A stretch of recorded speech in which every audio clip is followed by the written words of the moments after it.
Hey team, we're going to talk about a mass upgrade. So first, there are some different ways we can do this. There are ones for black belt training, ones for premier training, one for leadership, and there's even the opportunity we could do one that could offer BPT and premier as an option at the end of it. Just understand this, when you're doing a mass intro or a mass upgrade, the reality is you're going to give them an act now special, an opportunity to join at a discounted rate. Uh, but it's got to be one of those opportunities they have to take advantage of right then and at that moment. So when you do that and you're going to shoot your shot, so to speak, the more options you give someone, the less chance they're going to make a decision. You got to keep it very clear, concise. What is the opportunity? What is the discount for making that decision? And keeping it simple. So you don't really want to complicate it too much. My next suggestion is, as we talk about running a very successful mass upgrade, is even separating your age groups. If you're going to do a black belt training tryout, which is what we call them to our students, our membership base, you wouldn't call it a mass upgrade, just like you don't call it a mass intro. We call it a black belt training tryout, premier training tryout, a leadership training tryout. But you probably want to separate your little champs from your youth kids if you're going to have a bigger group you're going for, so you can kind of control the experience a little bit better. Okay, so first thing is planning when you're doing it. Okay, so we're about to have some coming up right now, and obviously you would want to rewatch this video, a couple weeks before you have one coming up. Make sure you're doing all the things right. So you got to make your target list. So who should you target for your mass upgrade? All right, think about this. The first thing you want to do is, since you know you're going to give a discount to the program, you want to target the people that you have already tried to upgrade in the past and for whatever reason have not pulled the trigger yet. So maybe you've done the progress evaluation. Obviously, you got to know the opportunities to upgrade, right? So they didn't sign up to a black belt training right from the get-go. They didn't do it in the progress check. Maybe you followed up with them a little bit longer. They still haven't done it. So these are your prime candidates that maybe they have not admitted to you, but really it's probably just down to the money. And typically, it's not the monthly amount, it's the upfront money. Okay, so that would be your high list right there. Boom, hit those people.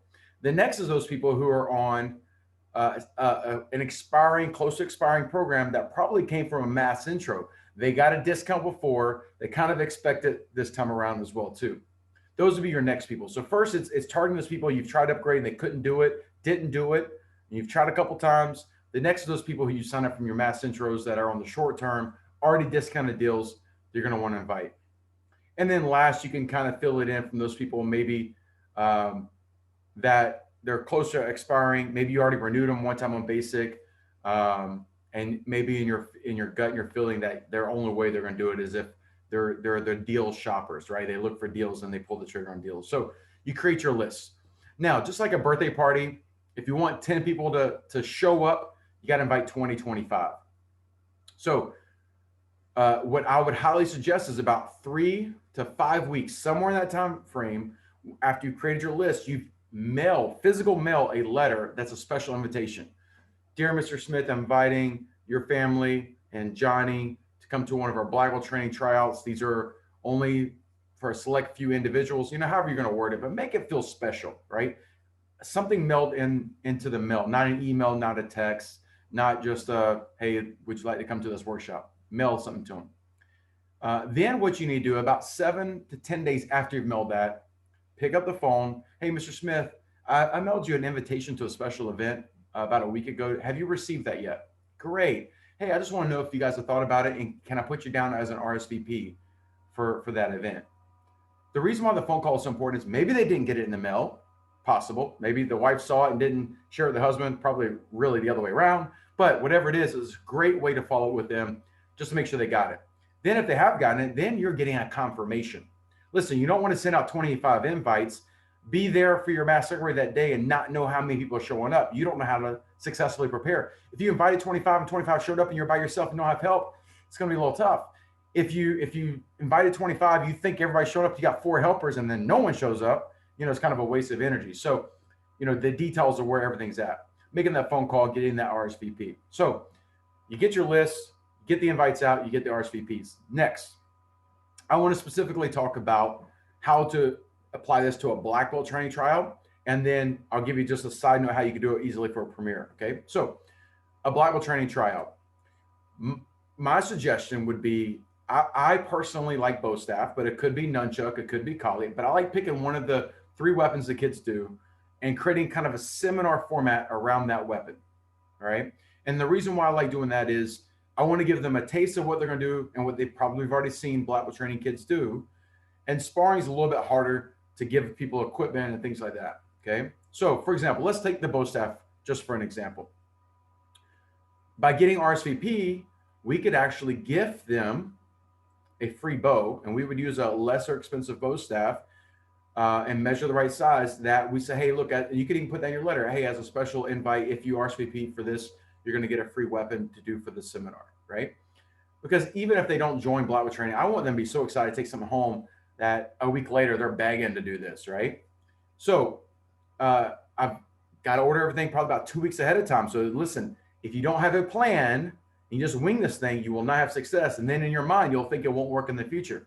So for it to be successful, mailing those letters 5 weeks out, following up with a phone call 4 weeks out, you got your RSVPs about 3 weeks out, you're ordering your weapons, so you have a successful event. All right.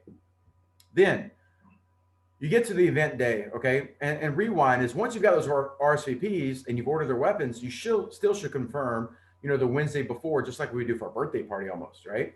And you got them all excited. Then they show up. What I think has been really a secret sauce for black belt training tryouts, a successful upgrade, is I like, as the families get there and I get the kids on the floor locked up and they're kind of like sizzle time in a sense, I go to the families and I give each family one of the boards, okay?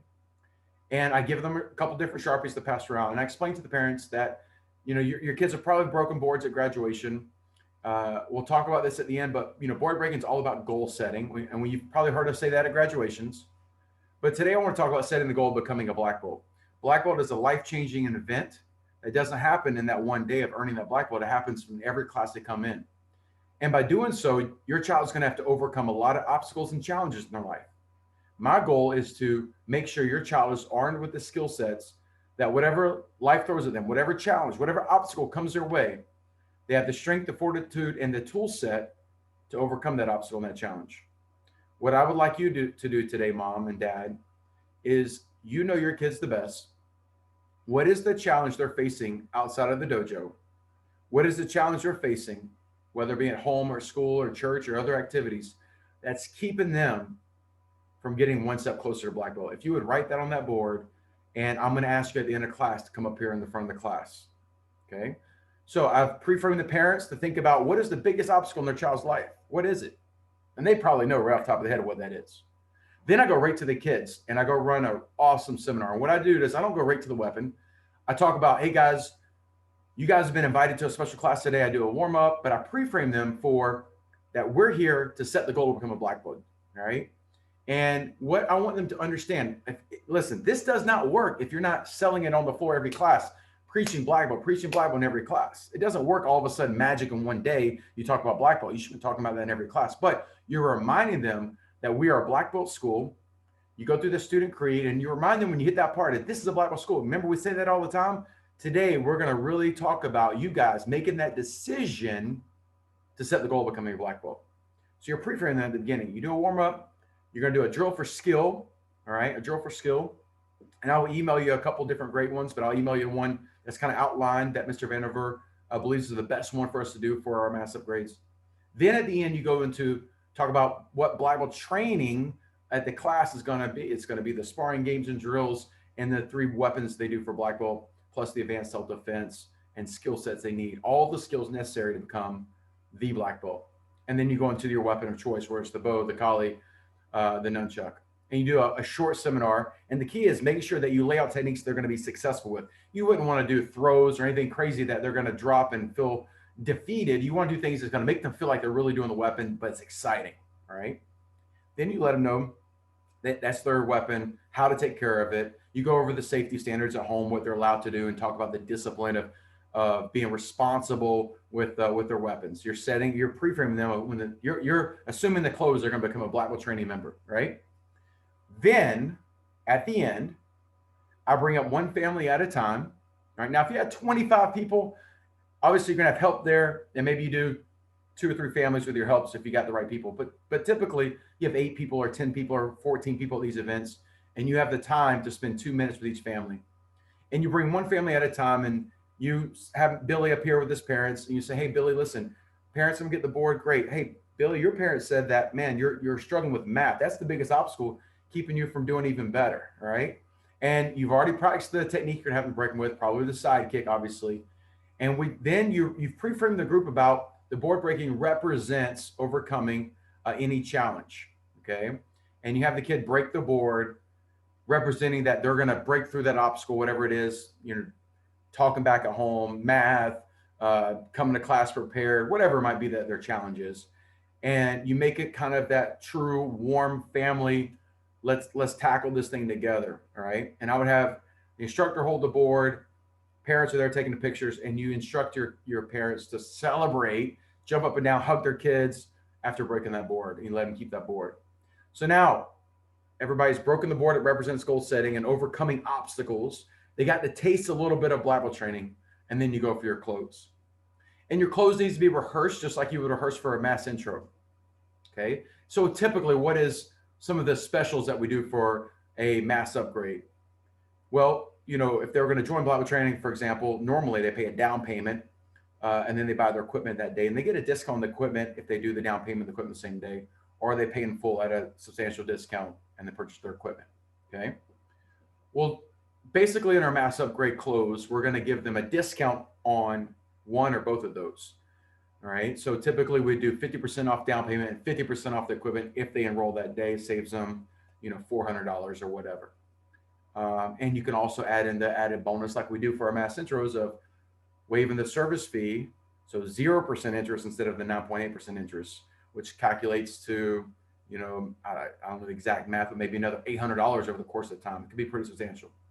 The offers do change at times, but the system and the structure of how we do the mass upgrade does not change. Now, if this was a premier training tryout, I would do the weapon of choice would be the boken, the wooden sword, because it pre-frames them obviously for the sword, which is one of the more attractive weapons for premier training. So hopefully this helps you have an idea. February is a great month. Typically you would want to do this in between cycles. So let's look at January, February, March. March is graduation month. A lot of times you want to do your mass upgrade, going into a graduation month, right? It gives you enough time because listen, what you don't want is a lot of people coming to your mass upgrade and all your upgrades come from mass upgrades. Just like you don't want all your students coming from just mass intros because you actually lose income. This is designed to catch those people who are probably going to fall off because they couldn't afford the regular down payment. We're literally kind of throwing them a bone, so to speak. So after your graduations, people are on this high level of excitement. You should be doing a lot of progress evaluations with people and trying to get your paid in fulls and your down payments. So the middle month, is a great opportunity to catch those people that they said no to you, at the first of after graduation, first part of the cycle, they said no because probably if you couldn't get to the gist of it, probably was the money, right? Or we haven't shown enough value, so they've committed to the time period, whatever it is. This is when you want to kind of catch those people that, man, if we don't catch them with this, we're going to lose them, all right? Because you're going to create such a great opportunity of value for the money they're getting, right? That if they don't do it now, they're probably dropping off. So hopefully this gives you some points on setting up a successful mass upgrade. We do a couple of these throughout the year, and let's make sure we capitalize on the moment that's in front of us. And this is a great way to do great service for our students, to give them extreme value, all right? Because you're going to teach them just as good as anybody else. All right, guys, if you've got any questions, reach out to me. Hope this helps you guys.